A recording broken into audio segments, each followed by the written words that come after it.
Hello everyone, स्वागत है आपका अपने यूट्यूब चैनल पर। तो दोस्तों, ये हमारा नंबर सिस्टम का सीरीज चल रहा है और हम आपको बता दें, ये वही क्वेश्चन है जो अभी तक रेलवे में बना है। और इन सब प्रश्नों को सॉल्व करने के लिए हम आपको छोटा छोटा मेथड और आसान तरीका बताएंगे। तो चलिए स्टार्ट करते हैं।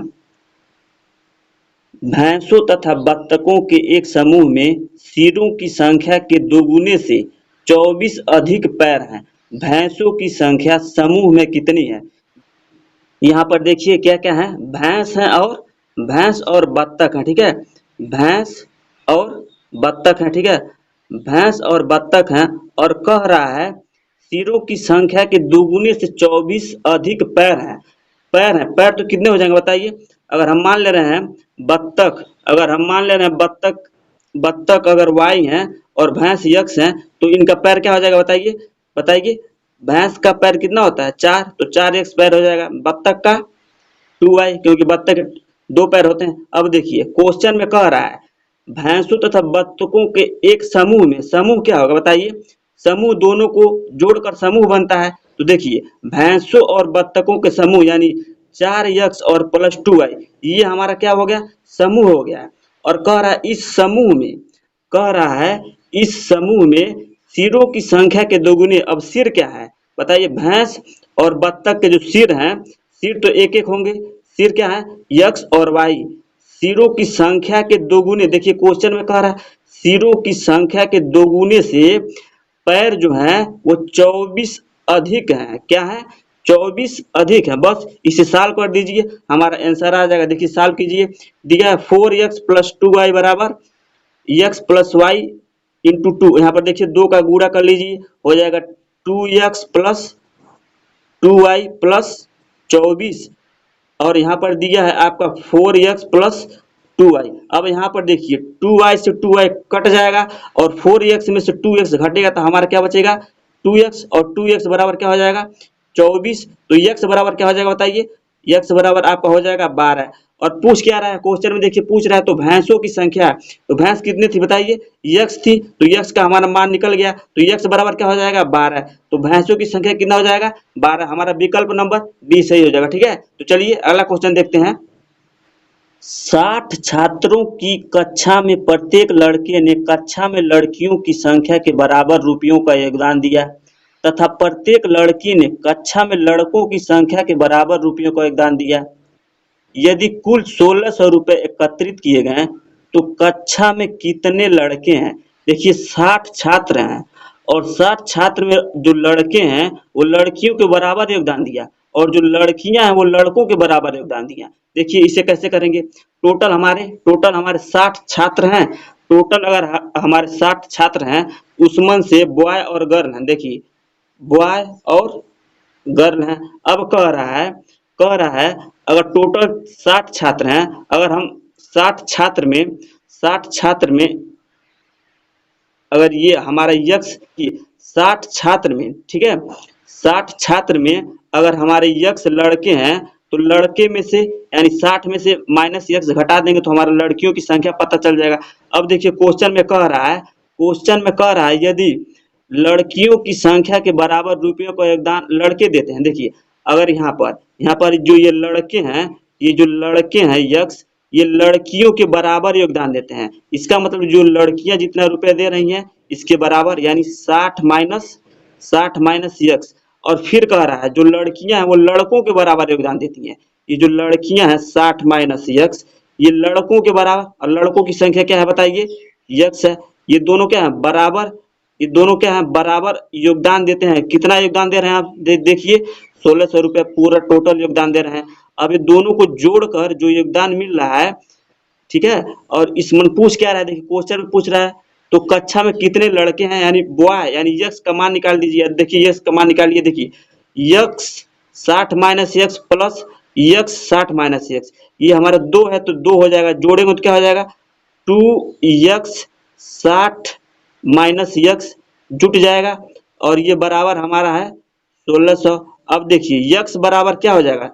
यहाँ पर यक्स बराबर हो जाएगा आपका 60 माइनस यक्स और ये आपका 1600 है।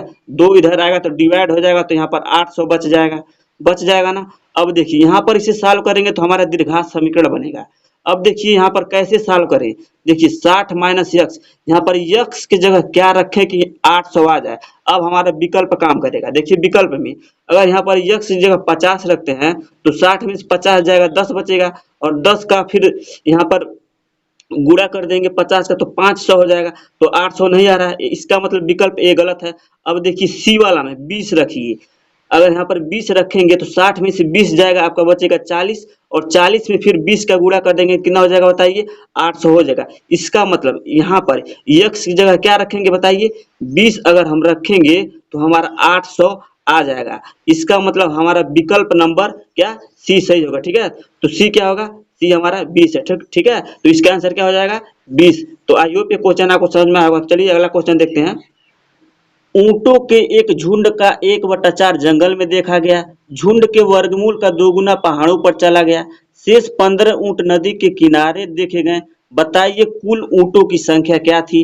कुल ऊंट पूछ रहा है। अगर यक्स ऊंट है, अगर यक्स ऊंट है उसमें से 1/4 जंगल में देखे गए।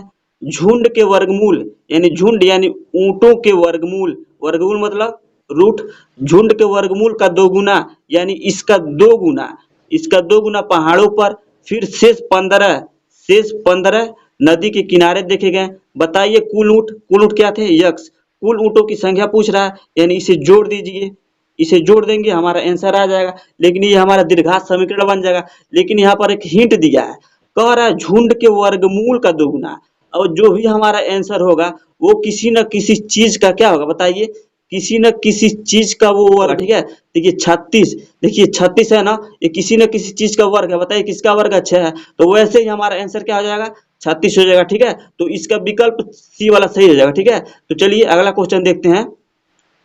रोमन संख्या में 43 को प्रदर्शित करते हैं। देखिए 43 कह रहा है ना, देखिए 43 को रोमन में क्या लिखते हैं, देखिए 50 को यल लिखते हैं, 50 को यल लिखते हैं, और 50 को जब यल लिख दिए तो 40 के पास जाना है, तो यल के बाएं तरफ, यल के बाएं तरफ जाएंगे तो माइनस होगा। और देखिए यक्स को 10 लिखते हैं, अब यल के बाएं तरफ गए तो 10 हो गया। अब 50 में से 10 निकल गया, 40 बच गया, हमको लिखना है 43। अब 40 ये हो गया, अब 40 में 3 जोड़ देंगे तो हमारा 43 हो जाएगा। देखिए कौन सा ऑप्शन है बताइए, ऑप्शन नंबर बी वाला सही हो जाएगा। ठीक है, तो इसका विकल्प नंबर बी सही हो जाएगा। ठीक है, तो चलिए अगला क्वेश्चन देखते हैं। 2 अंकों वाली किसी संख्या की पुनरावृत्ति करने से, जैसे 37 या 63 बनी 4 अंकों वाली संख्या सदैव विभाज्य होगी।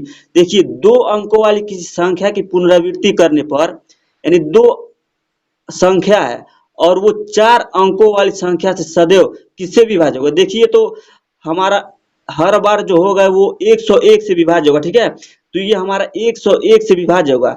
अगर 37 यानी 2 अंकों वाली किसी भी संख्या का पुनरावृत्ति किया जाए तो हमारा वो सदैव 101 से विभाज्य होगा। तो इसका विकल्प नंबर, विकल्प सी सही हो जाएगा। ठीक है, सी क्या दिया है, 101, 101 से सदा ही क्या होगा, वो विभाज्य होगा। तो चलिए अगला क्वेश्चन देखते हैं। एक सूक्ष्म जीव प्रत्येक 24 घंटे में अपनी संख्या को दोगुना कर लेता है। 30 दिन के अंत में इसकी संख्या 84 लाख है। इसकी संख्या 21 लाख कब थी। देखिए ये बहुत ही अच्छा क्वेश्चन है, और इसे करेंगे साल तो आपका बहुत बड़ा मेथड हो जाएगा। इसे करने का सबसे अच्छा तरीका होता है, देखिए 30 दिन के अंत में इसकी संख्या 84 लाख है। देखिए 30 दिन के अंत में, 30 दिन के अंत में ये कितना हो जा रहा है, 84। ये 30 दिन के अंत में हो रहा है। अब ये हर एक 24 घंटे में, 24 घंटे में मतलब एक दिन में दोगुना करता है। देखिए अगर 30 दिन में 84 लाख हुआ होगा तो 29 दिन में बताइए कितना हुआ होगा। 29 दिन में इसका आधा हुआ होगा, क्योंकि हर एक दूसरे दिन यानी हर एक दिन वो क्या कर रहा है, दोगुना कर रहा है। तो 29वें दिन क्या होगा बताइए, इसका आधा हुआ होगा 42। और फिर देखिए फिर 28वें दिन, 28वें दिन फिर इसका आधा हुआ होगा, तो 42 का आधा कितना होगा, 21। देखिए अब देखिए 30 दिन में 84 लाख था, 29 दिन में 42 लाख था, और 28 दिन में 21 लाख था। और क्वेश्चन में पूछ रहा था, पूछ रहा है 21 लाख कब था, बताइए 21 लाख कब था। ये हमारा 28वें दिन था। तो इसका आंसर क्या हो जाएगा, सी वाला सही हो जाएगा। ठीक है, तो इसका आंसर सी सही हो जाएगा। ठीक है, तो चलिए अगला क्वेश्चन देखते हैं। एक पेड़ प्रति वर्ष अपनी ऊंचाई का 1/8 बढ़ता है। यदि आज उसकी ऊंचाई 64 सेमी है तो 2 वर्ष पश्चात पेड़ की लंबाई होगी। देखिए कह रहा है प्रति वर्ष 1/8 बढ़ता है। एक बटा बताइए 1/8 बढ़ता है, इसका मतलब 8 से 1 बढ़ता है। देखिए 8 से 1 बढ़ेगा तो कितना हो जाएगा बताइए, 8 से 1 बढ़ेगा तो कितना हो जाएगा, 9 हो जाएगा। यानी 8 से 9 हो जा रहा है कब, ये प्रति वर्ष यानी 1 वर्ष में। और पूछ रहा है 2 वर्ष का ना, तो ये 2 बार हो जाएगा। 2 वर्ष में देखिए बढ़ रहा है, 8 से 9 हो रहा है, फिर 8 से 9 हो रहा है। यही फ्रैक्शन का यही देखिए, फ्रैक्शन का यही मतलब होता है, प्रति वर्ष 1/8 बढ़ता है। इसका मतलब 8 से 1 बढ़ गया, तो 8 से 1 बढ़ा कितना हो गया, 8 से 9 हो गया। और ये हमारा पूछ रहा है लास्ट में 2 वर्ष, तो 2 बार लिखेंगे। अगर यहीं पर पूछता 3 बार तो 3 बार लिखते हैं। अब देखिए उसकी कितना है, वर्तमान में इसकी ऊंचाई कितनी है, 64 है। इसे साल कर दीजिएगा, हमारा निकल जाएगा 2 वर्ष का। देखिए 8 8 64, 8 8 64 और 9 9 81। तो इसका विकल्प नंबर बताइए कौन सा सही हो जाएगा। विकल्प नंबर हमारा सही हो जाएगा डी वाला। ठीक है, तो चलिए अगला क्वेश्चन देखते हैं। एक प्रतियोगिता में 5 बच्चे भाग लेते हैं। प्रत्येक बच्चा एक दूसरे के साथ खेलता है, तो कितने खेल खेले गए। देखिए इस प्रकार का क्वेश्चन आएगा। देखिए प्रत्येक बच्चा एक दूसरे के साथ खेल खेलता है, इसका मतलब वो दोनों एक साथ हो गए। तो इस प्रकार के क्वेश्चन को क्या करेंगे, 5 बच्चे हैं ना, 5 बच्चे हैं तो 5 से 1 कम 4, 5 से 1 कम 4 और गुणा कर कर 5 से 1 कम कर कर गुणा कर कर उसके आधा कर दीजिए। देखिए 5 चौको 20 और 20 का आधा 10, तो इसका विकल्प डी सही हो जाएगा। अगर यहीं पर कह देता एक दूसरे को गिफ्ट देते हैं, अगर गिफ्ट देने वाले की बात होता तो वही करते हैं, लेकिन हम आधा नहीं करते। अगर गिफ्ट देने वाले की बात कहता तो 5 चौको 20 यानी डायरेक्ट हमारा 20 आंसर हो जाता। लेकिन यहाँ पर एक दूसरे से बच्चा क्या करता है, एक दूसरे के साथ खेलता है। इसका मतलब यहाँ पर क्या हो जाएगा, एक दूसरे से खेलते हैं तो उसका आधा कर देंगे, यानी 5 चौको 20, 20 का आधा 10। तो इसका विकल्प नंबर हमारा बताइए, डी सही हो जाएगा। डी क्या है, 10। एक कक्षा में लड़कों की संख्या लड़कियों की संख्या से 3 गुनी है। देखिए एक कक्षा में लड़कों की संख्या यानी बॉय और गर्ल है, एक कक्षा में लड़कियों की संख्या की तिगुनी है। लड़कियों की संख्या की तिगुनी है, यानी लड़कियों की संख्या अगर 1 है तो लड़कों की संख्या लड़कियों की संख्या से 3 गुनी है, क्वेश्चन में कह रहा है। तो अब देखिए कह रहा निम्नलिखित में से कौन सी कक्षा में कुल बच्चों की संख्या को प्रदर्शित नहीं करता है। देखिए टोटल अब यहाँ पर क्या हो जाएंगे, टोटल कक्षा में लड़के यानी लड़के और लड़कियों की संख्या को जोड़ देंगे तो टोटल हो जाएंगे। टोटल हमारा 4 हो गया।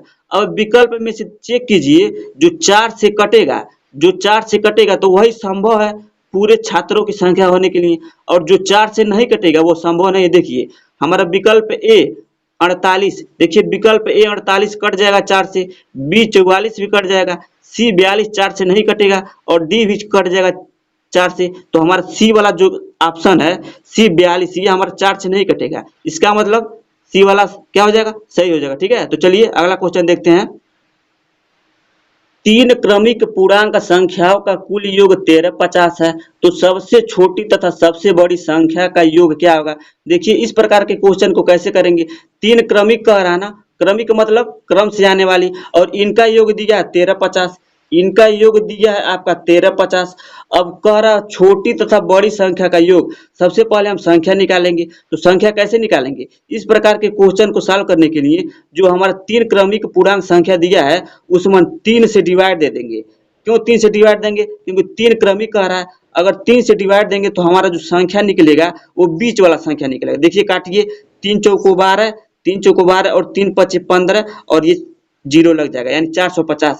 ये जो हमारा 450 आया है ये हमारा बीच वाला संख्या है, और क्वेश्चन में कह रहा क्रमिक होना चाहिए। क्रमिक मतलब लगातार, तो ये बीच 450 आ गया। तो इसके बाद क्या आएगा बताइए, 451 आएगा, 451 आएगा। और इससे पहले कितना आएगा, 449 आएगा। बताइए 449 आएगा। अब कह रहा है तो सबसे छोटी तथा सबसे बड़ी, अब सबसे छोटी क्या बताइए, 449 और सबसे बड़ी 451, इनका योग पूछ रहा है तो इसे जोड़ दीजिए। जोड़िए तो कितना हो जाएगा, 400 400 कितना हो जाएगा 800, और ये हमारा जोड़ेंगे तो पूरा टोटल कितना हो जाएगा बताइए, जोड़ेंगे तो 400 400 800 और 51 और 49, यानी यह हो जाएगा 801 900, यानी इसका आंसर क्या हो जाएगा 900। विकल्प नंबर हमारा सी सही हो जाएगा। ठीक है, तो चलिए अगला क्वेश्चन देखते हैं।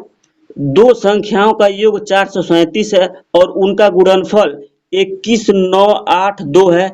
संख्याएं ज्ञात कीजिए। देखिए इसे क्या करना है, कह रहा है दो संख्याओं का योग, दो संख्याओं का योग कितना है बताइए, दो संख्याओं का योग यानी x प्लस वाई, इसका योग कितना दिया है 437, ये हमारा दो संख्याओं का योग आ गया। अब फिर इनका गुणनफल दिया है, गुणनफल मतलब x गुणे वाई, इसका गुणनफल दिया है 21,982, ये हमारा गुणनफल दिया है। अब पूछ रहा संख्या ज्ञात कीजिए। अब इसे सॉल्व करेंगे तो बहुत बड़ा हो जाएगा और सबसे अच्छा तरीका है इसे विकल्प से। अब विकल्प में देखिए जोड़ने पर तो जोड़ने पर तो सब 437 आ जाएगा, लेकिन गुणा करने पर देखिए लास्ट डिजिट चेक कीजिए 8 9 72, देखिए लास्ट में सब भी 2 आ रहा है। अब देखिए इसे गुणा करके चेक कीजिए, देखिए विकल्प ए को चेक कीजिए, देखिए विकल्प 399 है और 38 है, इसे हम मान ले रहे हैं विकल्प 399 को 400 और 38 को मान ले रहे हैं 40, और 40 का और 400 में गुणा कर देंगे तो हमारा बताइए, ये तो हमारा विकल्प गलत हो गया, ये वाला गलत हो गया। बी वाला देखिए 295 है और 142 है, बी वाला 295 को 300 मान लीजिए और 142 जो है 142 को मान लीजिए 150। अब देखिए 15 तिया 45, ये हमारा आ रहा है 45,000, ये भी नहीं होगा। अब देखिए सी चेक कीजिए 58 और 379, 58 को मान लीजिए आप 60, 58 को 60 मान लीजिए और 379 को आप मान लीजिए 400, तो 60 का 400 में गुणा करेंगे कितना हो जाएगा 6 चौके 24, 24 और आपका हो जाएगा 30। ठीक है, ठीक है, तो ये हमारा 24,000 के आसपास होगा। और विकल्प डी देखिए, विकल्प डी दिया 323 और 114, 323 यानी 323 को मान लीजिए 300 और 114 को मान लीजिए 100, तो आपका ये गुणा करेंगे तो आपका हो जाएगा 30,000, ये 30,000 के आसपास आ रहा है। देखिए अब देखिए विकल्प कौन सा सही होगा, विकल्प हमारा देखिए सी वाला 24,000 के आसपास आ रहा है ना। देखिए विकल्प हमारा सी जो 24,000 के आसपास आ रहा है और कोई भी आसपास नहीं आ रहा है, तो विकल्प हमारा बताइए, विकल्प हमारा कौन सा सही हो जाएगा, सी वाला सही हो जाएगा। ठीक है, तो चलिए अगला क्वेश्चन देखते हैं। एक कक्षा में 15 लड़के हैं जो 158 सेंटीमीटर से अधिक लंबे हैं। यदि ये लड़कों का 3/4 निश्चित करते हैं तथा कक्षा में लड़कों की कुल संख्या का कुल विद्यार्थियों की संख्या का 2/3 हो, तो कक्षा में लड़कियों की संख्या कितनी है। देखिए एक कक्षा में 15 लड़के हैं, ठीक है, एक कक्षा में 15 लड़के हैं जो 158 सेंटीमीटर से अधिक लंबे हैं। यदि ये लड़कों का 3/4 निश्चित करते हैं, यानी ये जो दिया है 15, ये लड़कों का, अगर लड़के बी बॉय हैं, ये 3/4 निश्चित कर दिए, इसका मतलब ये जो दिया है 15 लड़कों की संख्या का 3/4 निश्चित कर दिया, तो इसका मतलब बी का मान निकल जाएगा, यानी बॉय की कुल संख्या निकल जाएगा। देखिए बी गुणे 3/4 बराबर 15, तो बी बराबर कितना हो जाएगा बताइए, बी बराबर कितना हो जाएगा 15 गुणे 3/4, इधर जाएगा तो क्या हो जाएगा 4/3, 4/3 हो जाएगा ना। देखिए 3 पचे 15 और 5 चौको 20, यानी 20 हमारा बॉय निकल गया। अब देखिए क्वेश्चन कह रहा है, करते हैं तथा कक्षा में लड़कों की कुल संख्या कुल विद्यार्थियों की संख्या का 2/3 है। अब कक्षा में जो लड़के हैं, लड़के क्या है 20 हैं, लड़के क्या है 20 हैं। अब कुल संख्या जो आ गया 20, अब कह रहा है कुल संख्या कुल विद्यार्थियों की संख्या का, अगर कुल विद्यार्थी यानी टोटल स्टूडेंट, टोटल स्टूडेंट का 2/3, टोटल स्टूडेंट का 2/3 है, तो कक्षा में लड़कियों की संख्या निकाल दीजिए। अब देखिए 20 टोटल, यहाँ पर देखिए टोटल स्टूडेंट का 2/3 और यहाँ पर 20 बॉय हैं। अब यहाँ पर देखिए टोटल स्टूडेंट निकल जाएंगे ना। देखिए अब यहाँ पर टोटल को निकालने के लिए ये जो 2/3 इधर आएगा तो क्या हो जाएगा, पलट जाएगा, 20 गुणे 2/3 है तो क्या हो जाएगा 3/2। अब इसे काट दीजिए, 2 धाम 20 और 10 तिहाई 30, तो ये क्या हो गया, ये हमारे 30 जो आ गए हैं, ये हमारा टोटल स्टूडेंट की संख्या निकल गया। और पूछ रहा है लड़कियों की संख्या। अब देखिए टोटल 30 है और इसमें से 20 बॉय हैं, तो 30 में से अगर 20 निकल जाएगा तो क्या बचेगा 10, यही हमारी लड़कियों की संख्या निकल जाएगा। ठीक है, तो इसका विकल्प नंबर बताइए कौन सा सही हो जाएगा, बताइए डी वाला सही हो जाएगा। ठीक है, तो चलिए अगला क्वेश्चन देखते हैं। एक संख्या के 2/3 में से 50 घटाने पर परिणाम 40 तथा संख्या के 1/4 के जोड़ के बराबर होता है, तो संख्या क्या होगी। देखिए कोई संख्या है, उसका 2/3 में से 50 घटाने पर, कोई संख्या है अगर x है, इसमें से 2/3 में से 50 घटाने पर 50 घटाने पर परिणाम जो आता है बराबर, परिणाम जो आता है क्या है, वो 40 है। फिर कह रहा 40 तथा संख्या के 1/4। अब 40 जो है, अब जो संख्या है यक्स, इसका 1/4 जोड़ के बराबर, यानी इसके जोड़ के बराबर जो आता है वो क्या है, वो बराबर है। तो संख्या, अब बस इसे सॉल्व कर दीजिए, आंसर आ जाएगा। देखिए इसे सॉल्व कैसे करेंगे, देखिए इसे सॉल्व कीजिए। देखिए 3x और 2 है, यहाँ पर देखिए 2x/3, और देखिए -50 उधर ले जाइए और x/4 को इधर लाइए। देखिए x/4 हमारा प्लस में है तो इधर आएगा तो क्या हो जाएगा, -x/4 हो जाएगा। अब बराबर ये 40 यहाँ पर है और -50 इधर जाएगा तो क्या हो जाएगा, +50। अब देखिए 3 और 4 का एलसीएम लीजिए, 3 और 4 का एलसीएम क्या हो जाएगा बताइए, 12, और 3 चौको 12 और 4 दूना 8x माइनस 4 3 12 माइनस 3x बराबर ये आपका हो जाएगा 90। अब यहाँ पर x का मान निकाल दीजिए, 8x में 3x जाएगा, कितना बचे, 8x माइनस 3x, यानी 8x में 3x जाएगा, कितना बचेगा बताइए, 5x। और यहाँ पर आपका हो जाएगा 5x और बराबर ये 12 उधर जाएगा तो क्या हो जाएगा बताइए, 12 उधर जाएगा तो गुणा हो जाएगा, यानी 90 गुणे 12। अब हमको x का मान निकालना है तो x बराबर क्या हो जाएगा बताइए, x बराबर आपका हो जाएगा, ये डिवाइड हो जाएगा, यानी 90 गुणे 12 डिवाइड बाई 5। इसे सॉल्व कर दीजिए। देखिए सॉल्व करेंगे तो ये 90 कट जाएगा, 5 एक कम 5, अब 5 और 40, और 18 और 12 में गुणा कीजिए, 18 और 12 में गुणा करेंगे कितना हो जाएगा बताइए, 18 दूना 36, यानी आपका हो जाएगा 216। तो इसका विकल्प नंबर क्या हो जाएगा बताइए, विकल्प हमारा कौन सा सही हो जाएगा बताइए, विकल्प नंबर हमारा डी सही हो जाएगा। ठीक है, तो आई होप ये क्वेश्चन आपको समझ में आया होगा। तो दोस्तों आई होप ये वीडियो आपको अच्छा लगा होगा। अच्छा लगा है तो वीडियो को लाइक कीजिए, और चैनल पर पहली बार विजिट किए तो चैनल को सब्सक्राइब कर लीजिए, ताकि इसी तरह की वीडियो आपको मिलता रहे। मिलता हूँ आपसे अगले पार्ट में, तब तक के लिए धन्यवाद।